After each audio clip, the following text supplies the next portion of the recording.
TYT Sports, everybody, welcome. Rick pointed this story out to me, and bless him for it. Porn video shot on Coliseum grounds. That's the headline in the Los Angeles Times. The piece begins this way, and it's really sort of emblematic of this puritanical view we have in this country about sex. It's a story that is designed to provoke outrage, I guess, and it just incites amusement. Porn video shot on Coliseum grounds. Here's how it begins. The Los Angeles Memorial Coliseum field is the place where the USC Trojans play football. 2 Summer Olympics were staged. John F. Kennedy accepted the Democratic presidential nomination in 1960, and Pope John Paul II celebrated Mass. Hallowed grounds. It was also the location, the story goes in the Los Angeles Times, for Gang Bang Girl 32. Yeah. Oh, yeah. Hardcore pornographic movie featured 40 minutes of, I love this, group sex on the gridiron turf. It'd be one thing if it was just regular porn, but this was group sex on the turf. The turf. Charles White ran on the turf. O.J. Simpson. Oh, no, never mind. So, Gangbang Girl 32 is shot there. So, now the issue obviously is, oh my God, how were they able to shoot on the Coliseum? The movie was shot in 2001. Apparently made in September 16, 2001, a Sunday, it says here later in the story, during USC's football season. Oh my, oh my.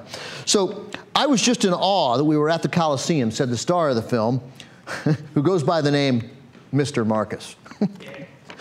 I've made movies for about 20 years, done a lot of things, but one really stands out. I mean, who gets to have sex on the Coliseum floor other than every USC football player? So, all right, so Mr. Marcus, and by the way, just so we know who Mr. Marcus is, the article later points out, Mr. Marcus is a repeat winner of the annual Adult Video News Award. He's been inducted into the X-Rated Critics Organization's Adult Movie Hall of Fame. How do I get in that organization? And he wrote the 2010 book, The Porn Star Guide to Great Sex, from St. Martin's Press, which earns a 3-star review, it says here on Barnes & Noble. So that's who this is. Now, the LA Times, and I love the LA Times. I think they do great work. This is, again, designed to, I don't know what it's supposed to do. It's just, it preys on our puritanical view of sex, that all these people writing this article who all watch porn and like porn, maybe not specifically these guys, I don't know them, but these guys, look, guys watch porn, not me, but other guys watch porn, and we need to let it go. The general no, never, it's disgusting. Former general manager of the Coliseum Commission, right? Coliseum Operations, was a guy named Patrick Lynch. He resigned in early 2011. He was running the ship in 2001. He was indicted in March of this year, sweeping corruption case, it points out.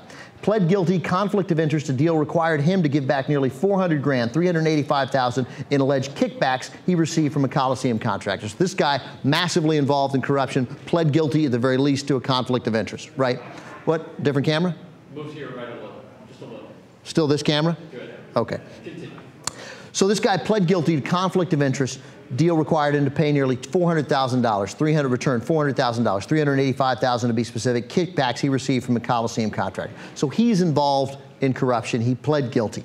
His attorney says this when reached, because there are a couple of current members of the LA City Council, commissioners, county supervisors, 2 supervisors who were on the Coliseum board then are now on the LA City Council, essentially, and they won't comment. But this guy's lawyer commented, Patrick Lynch's lawyer, and he says, that's disgusting, he said at the porn shoot. He would never allow that. So the guy, he's involved in kickbacks, he's pled guilty, he had to return nearly 400 grand, but a porn shoot, that he wouldn't do. Because that's somehow, what, worse? So anyway, it goes on. Then it gets to describe the plot of the movie in this story. The plot of the movie, to the extent it has one, yeah, I got it, it's a porn. The plot of the movie, to the extent that it has one, revolves around a football team and a cheerleader. By the way, I think we can let that go as a porn idea. It's been done.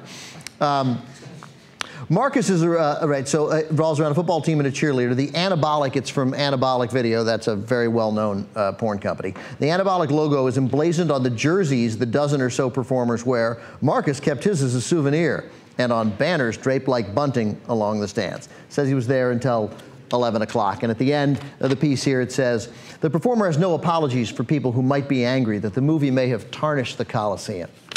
What? tarnished the Coliseum.